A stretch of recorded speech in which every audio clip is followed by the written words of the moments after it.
cambiar la mente? Mi respuesta es un contundente sí. Podemos revertir el proceso de irracionalidad que comenzó hace cientos de años. Tenemos la capacidad de hacerlo. Basta ver las mutaciones mentales que ocurren en un sinnúmero de personas que han logrado sobrevivir a situaciones límite. Tenemos el don de la razón, de la reflexión autodirigida, de la autoobservación, de pensar sobre lo que pensamos. Somos capaces de darnos cuenta de los errores y desaprender lo que aprendimos. Esa es mi experiencia como terapeuta. Este libro es el producto de años de investigación en el área cognitiva del comportamiento, es decir, del sistema de procedimiento de información humano, tanto en la actividad clínica como en la vida académica. Mi intención ha sido divulgar los avances más importantes en terapia cognitiva para que el público se informe e intente aplicar algunos principios que han demostrado ser especialmente útiles en un sinnúmero de trastornos psicológicos y dificultades de la vida diaria. Creo que la psicología cognitivo-comportamental ha evolucionado mucho en el último cuarto de siglo y ya es hora de que intentemos hacer promoción y prevención de salud psicológica. Pensar bien, sentirse bien, va al encuentro de los antiguos y representativos racionalistas sin oponerlos a la moderna terapia cognitivo-informacional. Creo que el auge de la nueva era y ciertas corrientes postmodernas y postracionalistas han creado una serie de malos entendidos sobre la importancia del pensamiento racional en el proceso del bienestar humano.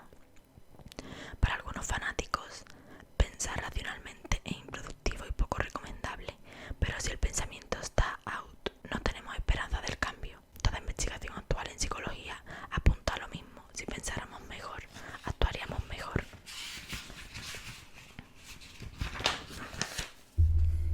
Esto no implica negar la importancia que la emoción y el afecto tienen en el comportamiento humano.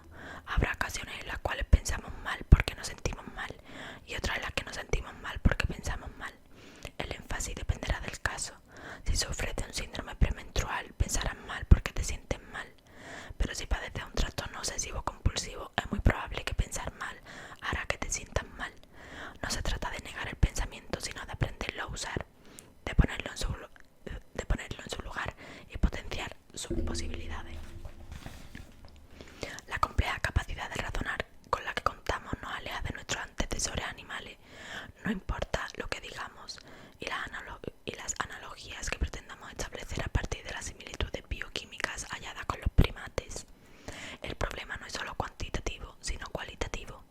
Nadie niega que algunos primates también tengan cierto nivel de autoconciencia, pero en el ser humano la capacidad de autorreflexión alcanza un grado notable de expansión que, entre otras muchas cosas, le permite preguntarse por el sentido de la vida, trascender psicológica y espiritualmente y mostrar una creatividad sin límites. La mente inventa la cultura, o mejor, es la cultura. Tal como decía Fromm, tenemos la capacidad de vivir en una contradicción permanente entre lo que en verdad somos y lo que quisiéramos ser. Provenimos de la naturaleza, pero nos alejamos de ella en tanto somos individuos que se piensan a sí mismos, capaces de amar y dar nuestra vida por el ser querido o un ideal, contradiciendo el más elemental instinto de supervivencia. Amor y razón, los motores de la humanización. Odio e irracionalidad, la fuerza deshumanizante, el retroceso, la involución. Me voy a poner en la segunda parte, malos pensamientos. Los pensamientos son conclusiones a las que llegas después de analizar y procesar los datos. Si estas deducciones son inexactas, distorsionadas o equivocadas, es probable que tu salud mental se afecte negativamente. Aunque no es el único factor que influye en el malestar psicológico, no cabe duda que el pensamiento negativo o irracional dispara un sinnúmero de emociones perturbadoras y destructivas. En el anexo 2, aplicaciones prácticas de la segunda parte, podrás hallar una serie de procedimientos para vencer los malos pensamientos. La clave está en disminuir los pensamientos negativos o cambiarlos por otros más constructivos. Repetirse a uno mismo 600 veces al día, debo ser feliz, no aporta demasiado a la felicidad personal. Las personas que quieren olvidarse de un amor imposible o doloroso saben que pensar positivamente no ayuda demasiado. Analicemos algunos pensamientos negativos. Vale. Pesimismo crónico. A las personas pesimistas las envuelve un halo de amargura. Su vida oscila entre la desilusión y la tristeza. El optimismo es para ellos una peligrosa y será definitivamente una porquería. El paquete desesperanzador está constituido por una serie de sesgos y actitudes cercanas a la depresión: descalificar lo positivo, magnificar lo negativo y estar preparado siempre para lo peor. Como resultado obvio, la aplicación de este estilo hace que la vida pierda su encanto. Si el mundo es un campo de batalla, el futuro es negro, el presente puede llegar a ser insoportable. El fatalismo mata la risa y la esperanza razonable. No digo que haya que adoptar la sonrisa bobalicona de los que viven en el mundo feliz de Huxley y niega los peligros y los inconvenientes del diario vivir. Lo que sostengo es que el pesimista acaba por convertirse en un ave de mal agüero, alguien quien es mejor no frecuentar demasiado. Los pensamientos típicos del pesimista son: me va a ir mal, podría haber sido mejor, no hay solución, es terrible lo que ocurrió y nada va a mejorar. O dicho de otra forma, nada está bien y la alegría no es otra cosa que una farsa. La sensación que lo embarga es la de un eterno vacío, siempre falta algo, siempre hay un detalle que daña al conjunto. Alberto era un empresario de 57 años que sufría de ansiedad generalizada. Dependiendo de las circunstancias, su estado oscilaba entre el estrés crónico y la depresión. Desde pequeño había sido educado con el valor de la competencia: debe ser el mejor y debe ganar siempre, lo que se había convertido en un estilo de vida. La vida laboral de Alberto era una especie de campo de batalla cuya meta principal era sobrevivir a cualquier precio.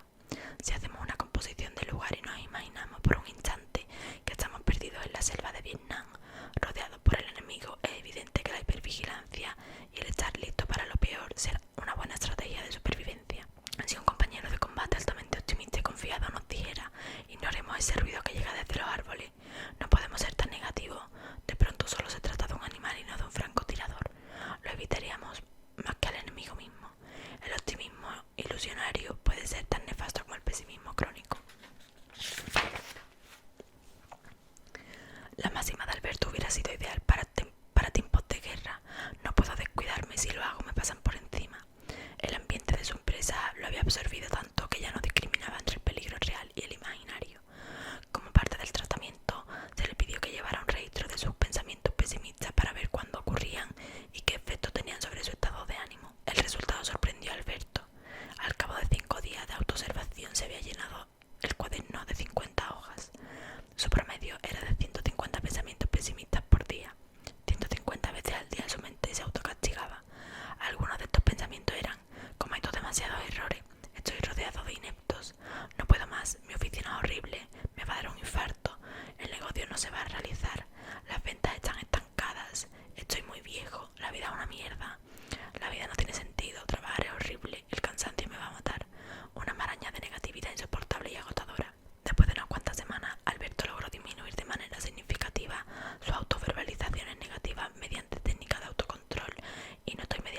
asertividad. La confianza implica creer en los demás y entregarse sin miramientos. Sin embargo, no será cierta dosis de confianza saludable y necesaria. No será que por eludir la suspicacia proclamamos un culto irracional a la credulidad. Mejor una pizca de malicia, un poco de recelo bien administrado. Se me dirá, tal como anunciaba Aristóteles, que el valor es un punto medio entre el exceso y el defecto, y así es, pero el justo medio nunca es estático, nunca está predeterminado. Necesitamos la reflexión, lo condicional, la ética más que la moral. El camino del medio requiere también de los afectos, del caso único, de las diferencias individuales. Lo que define la virtud no es la perfección del rasgo, sino el equilibrio dinámico y sutil entre los extremos del continuo. Por ejemplo, la actitud inteligente y virtuosa frente al peligro no es anular el miedo, sino saber cuándo se justifica escapar y cuándo no.